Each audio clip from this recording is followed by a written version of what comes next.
السلام علیکم میرے عزیز دوستوں، بزرگوں، ساتھیوں، ماں بہنوں، میں محمد عبدالحق قمر TRS فاؤنڈر ممبر اور تحریک مسلم شبان کا وائس پریزیڈنٹ آپ تمام سے ایک مرتبہ پھر روبرو ہوا ہوں، اور میرا مقصد یہ ہے کہ آپ تمام کو رمضان کی مبارکباد پیش کروں اور جو سیاسی موجودہ حالات ہیں اس سے کچھ اپنے خیالات جو ہیں آپ تمام سے شیئر کروں، اور وہ مقصد سے میں آپ تمام کے سامنے آیا۔ سب سے پہلی چیز میں آپ تمام سے کہوں کہ میں تلنگانہ راستہ سمیتی کا فاؤنڈر ممبر ہونے کی حیثیت سے جو میرا تجربہ ہے، میرا جو ماضی کا جو میں نے دیکھا ہے نشیب و فراز، تو یہ تمام چیزوں کو آپ تمام کے سامنے وہ شکرگزار کرنا چاہتا ہوں، کیونکہ ہمارے ساتھ میرے ساتھیاں ہیں وہ قریب 20-21 سال سے اس پارٹی سے منسلک ہیں اور مسلسل امید میں ہیں اور پر امید ہیں کہ آج ہمارا پوسٹ ملے گا، کل ہمارا پوسٹ ملے گا۔ اس میں میں کئی ساتھیوں کو دیکھا جو بڑے مایوس بھی ہیں لیکن پر امید بھی ہیں، مایوسی کے ساتھ پر امید بھی ہیں، اور 20 سال گزار چکے ہیں۔ تو کیونکہ میں یہ بات آپ تمام کے سامنے کہوں گا تو شاید ہو سکتا ہے ہمارے بھائیوں کو تکلیف ہوگی، لیکن میں ایک بات کہنا چاہتا ہوں، آپ 20 سال گزار کے اپنا حق نہیں لے سکتے ہیں۔ جو اپنا 20 سال میں اپنا حق نہیں لے سکتا ہے جو اپنی سیاسی پارٹی سے، وہ بھلا کیا دوسروں کی لیڈرشپ کرے گا، دوسروں کی کیا مسائل حل کرے گا؟ میں آپ سے پوچھنا چاہتا ہوں، ہو سکتا ہے بھلے میری یہ گفتگو سے آپ کو تکلیف ہو، لیکن ایک بات یاد رکھیں، اگر آپ لیڈر ہیں تو لیڈر کی کوالٹیز پیدا کریں۔ لیڈر کی کوالٹیز غلاموں کی طریقے سے نہیں ہوتی، جس طریقے سے غلامی کرتے ہوئے میں نے دیکھا ہے ہمارے بھائیوں کو، جی اور یعنی کہ جے کار میں اپنے وقت کو برباد کر رہے ہیں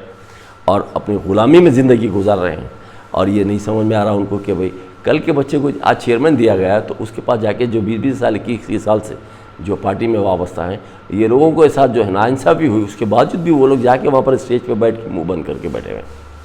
اور ان کے چہروں سے ہوائیاں اڑ رہے ہیں، ان کے چہرے سے خود ظاہر ہو رہا ہے کہ ان کے ساتھ ناانصافی ہوئی، یہ لوگ بڑے یعنی کہ ناگوار ماحول سے گزر رہے ہیں، لیکن اس کے باوجود بھی مجبوری کو مبارکباد دے رہے ہیں کہ شاید اس کا ہمیں کل ملے گا۔ ارے یہ کون سا انصاف کا بات طریقہ ہے کہ آپ کے ساتھ ناانصافی ہوتی ہے اور آپ اپنے انصاف کے لیے حق کے لیے لڑ نہیں سکتے؟ تو پھر کیا کہ آپ لیڈرشپ ہے، کیا کہ آپ لیڈر ہیں، کیا مقصد کہ آپ کے سیاسی جماعت سے منسلک ہو کے فائدہ کیا ہے؟ میں آپ سے پوچھنا چاہتا ہوں۔ اسی طریقے سے گزشتہ بھی یعنی کہ اکبر حسین صاحب کو مائنارٹی فائنانس کارپوریشن کا چیئرمین دیا گیا تھا، وہ 8 سال کے دور میں صرف 2 سال کے لیے ان کو چیئرمین دیا گیا اور بغیر بورڈ آف ڈائریکٹرز کے۔ اس بار بھی اسی طریقے سے بغیر بورڈ آف ڈائریکٹرز کے چیئرمین کا نام امتیاز سے اسحاق کو دیا گیا ہے، اور اس کی بڑے پرزور طریقے سے 119 MLA آپ سے مدد لیں گے بول کے چیئرمین صاحب کو، یعنی کہ تقاریر میں سنا تو مجھے ہنسی آ رہی تھی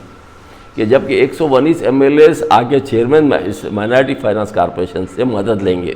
مائنارٹیز کے مسائل کو حل کرنے کے لیے، ان کے امپلائمنٹ کے لیے، جبکہ آپ کے 2000 کروڑ میں 200-300 کروڑ آپ کی کبھی گورنمنٹ کی طرف سے ریلیز نہیں ہوتے ہیں، آپ 119 MLA کو کیا مدد کریں گے جبکہ آپ کے پاس بورڈ آف ڈائریکٹرز ہی نہیں ہے؟ اور نہ تو اس کے معاملے میں KCR صاحب کبھی سیریس ہیں کہ مسلمانوں کے لیے بورڈ آف ڈائریکٹرز دیں، مسلمانوں کے لیے کمشنریٹ دیں، مسلمانوں کے لیے جوڈیشری پاور دیں، مسلمانوں کی جائیداد کی تحفظ کریں۔ اگر مسلمانوں کی جائیداد کا تحفظ کرنا اگر KCR صاحب کے دل میں رہتا تو جس طریقے سے وہ گورنمنٹ آنے سے پہلے جس وقت وہ حسین شاہ ولی کی درگاہ کے جو ہم پیپرز لا کے دیے تھے KCR صاحب کو، اس وقت انہوں نے کہا تھا کہ مسلمانوں کی جائیداد ہے، اس کی حفاظت کرنا ہماری ذمہ داری، قمر بھائی ہم اس کی حفاظت کریں گے۔ یہ حفاظت ہوتی ہے جب گورنمنٹ پہ آنے کے بعد، جبکہ جو جیتا ہوا کیس تھا شفیق مہاجر جس کو جیتے تھے، ٹریبونل میں جیتے تھے اور آپ کے ہائی کورٹ میں جیتے تھے، اس کے بعد جب گورنمنٹ آپ ہی کی ہے تو پھر آپ کو گورنمنٹ لینڈ بول کے جانے کی ضرورت کیا تھی؟ جبکہ یہ ایک جاگیر ہے، حسین شاہ ولی کی درگاہ کی جاگیر ہے،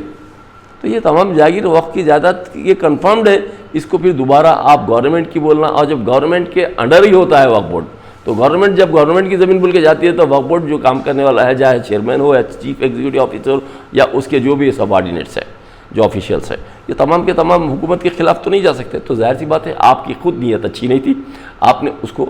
آپ نے وقف بورڈ کو ہرایا اور آپ گورنمنٹ کی زمین بول کے اس کو جیتے، لیکن یہ تمام لوگوں کے سامنے یہ واضح ہے، اور یہ 1 لاکھ کروڑ کی جائیداد کا جو نقصان قوم کا ہوا ہے، یہ کوئی ذمہ دار کوئی دوسرے نہیں ہے۔ اگر KCR صاحب جتنے ذمہ دار ہیں اتنے ہی KCR صاحب کے ساتھ ہماری الائنس جماعت ہے۔ اگر اعلی جماعت سننے کے معلوم ہونے کے بعد خاموشی اختیار کرنا، یہ بات کھلم کھلا ہے کہ آپ اس کے بعد اس کو آپ ایکسیپٹ کرتے ہیں کہ وقف کی زیادہ نقصان ہوا تو خاموش بیٹھ جانا چاہیے. تو ایک مطلب ایک دوسرے کے جب الائنس رہنے کے بعد خاموشی اختیار کرنا کیا ہے قوم کی جانت کا نقصان ہونا، یہ بات سوچنے کی بات ہے. تو بہرحال میرا مقصد یہ ہے کہ آپ تمام کے سامنے اپنے جو خیالات تھے وہ رکھوں، اور جو ہمارے لیڈرز ہیں ان سے یہ درخواست کروں کہ آپ 20 سال گزار کے خاموشی مت اختیار کر لیجئے، کیونکہ پہلے کا KCR صاحب کا موقف آج تلنگانہ راستہ سمیتی کا برقرار نہیں رہا، اور آئندہ الیکشن میں ہونے والا کیا ہے اللہ بہتر جانے. اس کے تعلق سے تو میں نہیں بتا سکتا، لیکن گراف گرتا ہوا نظر آتا ہے. تو میں یہ درخواست دیتا ہوں آپ تمام سے کہ آپ اپنا میمورنڈم فائل کریں، جو بھی ذمہ داران ہیں آپ کے، وہ میمورنڈم فائل کرتے ہوئے آپ اپنے خیالات کو ان کے سامنے رکھیں کہ بھئی ہم اتصال سے ہم یہاں پر پارٹی میں ہیں، ہم بغیر تنخواہ کے کام کرتے ہیں، اور ہمارا اپنا مقصد ہمارے پارٹی کے اندر جو ہم اپنے آپ کو جو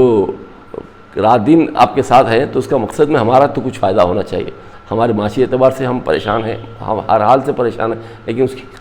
اس کے باوجود آپ ہمارے لیے کوئی انصاف کرنے کی تقاضا ہے کہ آپ انصاف کریں، لیکن آپ انصاف نہیں کر رہے ہیں. لہٰذا اس کے لیے آپ اپنا درخواست دیں، اور آپ کے اپنے جو بھی ماضی میں جو بھی آپ نے الیکشن میں حصہ لیا ہے، تو یا مثال کے طور پہ لوگوں کے الیکشن میں جا کے جو کام کیے ہیں، کئی پروٹیسٹ میں آپ حصہ لیا ہے، پروٹیسٹ میں آپ نے جب پولیس والوں کے لاٹھیاں کھائے یا مثال کے طور پہ اریسٹ ہوئے، جو بھی وہ تصاویر آپ کے پاس ہوں گے، وہ تصاویر کو پلے کارڈ کو لگا کے آپ احتجاج کریے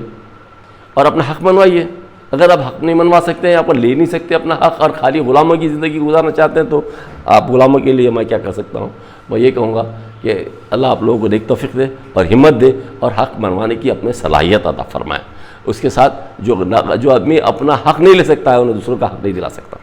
یہ بات صاف تھی. اور ہمارے پاس خالی گڑھا کھودنا اور پھر گڑھے کی مٹی کو بند کر دینا، یہ دو چیز سیکھے ہیں ہمارے پاس. مگر گڑھا کھود کے اس کے اندر درخت لگانا نہیں سیکھے ہیں. اگر گڑھا کھود کے اگر درخت لگانا سیکھتے تو سیاسی اعتبار سے ہم بہت آگے رہتے. ہم سیاسی اعتبار سے آج کچھ نہیں ہونے کی وجہ یہ ہے کہ صرف گڑھا کھودنا سیکھیں گے، درخت لگانا نہیں سیکھیں. سیاست میں درخت لگانا پڑتا ہے تاکہ ہماری آنے والی نسل میں سیاسی باشعور آگے بڑھے. لیکن ہمارے پاس باشعور ہے کہاں؟ ہمارے پاس شعور کہاں ہے ہمارے قوم میں؟ صرف ہم لوگوں کے لیے کام کرتے ہیں اور اپنے آپ کو باشعور بنانے کی کوشش نہیں کرتے ہیں، اپنی نسل کو آگے یعنی کہ سیاسی اعتبار سے آگے بڑھانا چاہتے ہیں. اسی کا نتیجہ ہے کہ آج ہم جوتے کھا رہے ہیں. آج جو الائنس جماعت ہے وہ خود بھی نہیں چاہتی ہے کہ مسلمانوں کو کوئی اچھے موقف پہ دوسری جماعت کے لوگ بڑھ کے آئے اور وہ ایک اچھے پوسٹوں پہ MLAs بنے، MPs بنے یا کوئی موقف بنائے. کیونکہ اس سے پہلے بھی 294 MLA تھے، اس وقت میں بھی یہی 6-7 تھے، اور جب بھی 1-2 MLAs کو دوسرے آندھرا پردیش سے ادھر سے 2 MLAs کو بناتے تھے، ایک وقف بورڈ کا، ایک قبرستان کا، ایسے ہی. تو بہرحال یہی چلتا رہتا تھا. آج بھی وہی چل رہا ہے. اس کی وجہ کیا ہے کہ ایک دوسرے کے انسٹرکشن ایک دوسرے کے انڈرسٹینڈنگ میں رہتا ہے، اسی طریقے سے چلا جا رہا ہے. جبکہ KCR صاحب بولے تھے کہ 12% دینے کی بات، تو 12% کے حساب سے KCR صاحب کا کام تھا کہ 12% کے حساب سے آپ 12 تا 14 MLA دینا چاہیے تھا. کہاں دیے؟ نہ تو 4-5 منسٹر دینے کی بات کرتے تھے، کہاں دیے؟ آپ نے جتنے بھی جو وعدے کیے تھے MLCs کی بات کرتے تھے، کہاں دیے؟ آپ کے سامنے آندھرا الگ ہوا، وہاں پر 4 MLA الیکٹ ہوئے، 2 MLC سے الیکٹ ہوئے. تو مطلب بولنے کا یہ ہے کہ 6 آدمی وہاں پر ہے، ہمارے پاس 2 MLC اور 1 MLA. تو آپ کیا بولیں گے؟ کس کے ساتھ انصاف؟ آپ کے پاس اگر 50% آپ انصاف کریں تو وہاں 100% انصاف ہو رہا بولیں گے. اب کیا بتائیں آپ کو؟ یہ جو بھی کھلی صاف سیدھی بات ہے کہ آپ کے ساتھ انصاف نہیں ہو رہا، اور انصاف نہیں ہونے کی وجہ یہ ہے کہ آپ کی غلطیوں کا نتیجہ آپ کو انصاف نہیں مل رہا. اگر جس دن بھی آپ اپنے آپ کو متحد ہو کے آواز اٹھانا شروع کر دی، کل آپ کا انصاف ہونا شروع ہو جائے گا. اب جب تک انصاف نہیں، اب ایسے شخص کو بٹھا کے رکھیں جو کہ آپ کو سب کو دبا کے رکھنا چاہتا ہے، اور وہ چیز اگر آپ دبنے کی کوشش نہیں کر کے آپ اپنے آپ کو آگے بڑھنے کی کوشش کرو، جب جیسا KCR کو معلوم ہوا کہ کسی کے کنٹرول میں نہیں آ رہی عوام، تو آٹومیٹکلی مسئلے حل ہونا شروع ہو جائیں گے.